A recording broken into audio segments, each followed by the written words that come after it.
A 4-day pleasure cruise turned hellish ordeal. 4,200 people are being towed back to shore tonight, trapped aboard the Carnival cruise ship that lost power in the Gulf of Mexico on Sunday.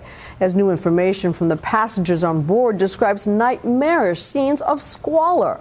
ABC's Matt Gutman has the latest. Tonight, stranded at sea. As seen today from above, the Carnival Triumph, lame and powerless, being towed to port in Mobile, Alabama.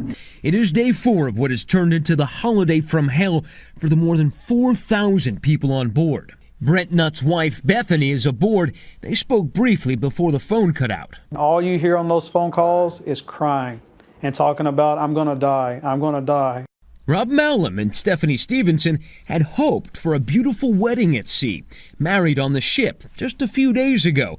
They are now spending their honeymoon in squalor. The sparkling city on the sea, topped with pools, food, and booze, seen in better times in East Carnival ads, was far from the dream vacation when the ship went dark Sunday as it sailed from Mexico back to Galveston, Texas. It started when a fire had erupted in one of the engine rooms Sunday. It was extinguished by an automatic system, but not before burning out the ship's 4 engines. There's no lights, no water, we can't flush. Ann Barlow, seen here, hamming it up before boarding the Triumph in Galveston, texted a chronicle of misery. There is sewer running down the walls and floors. We are camping on deck. Passenger Shelley Crosby texted us, we just stood in line for 4 hours to get a hamburger.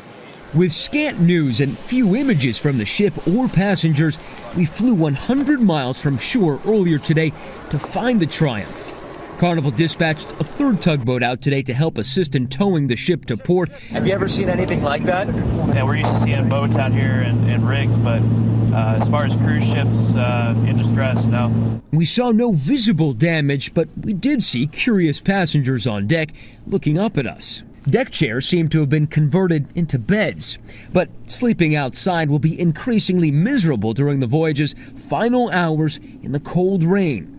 With the ship running on emergency generators, its communications are also crippled, leaving family members tonight frantic. And she was scared. She was hysterically crying, Mommy, I'm so scared.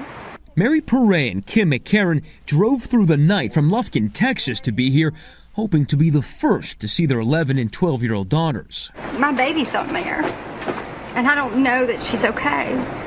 For 3 days, not a single Carnival Cruise Line representative appeared publicly until President Jerry Cahill spoke Tuesday. And we obviously are very, very sorry about what is taking place. There is no question that conditions on board the ship are very challenging.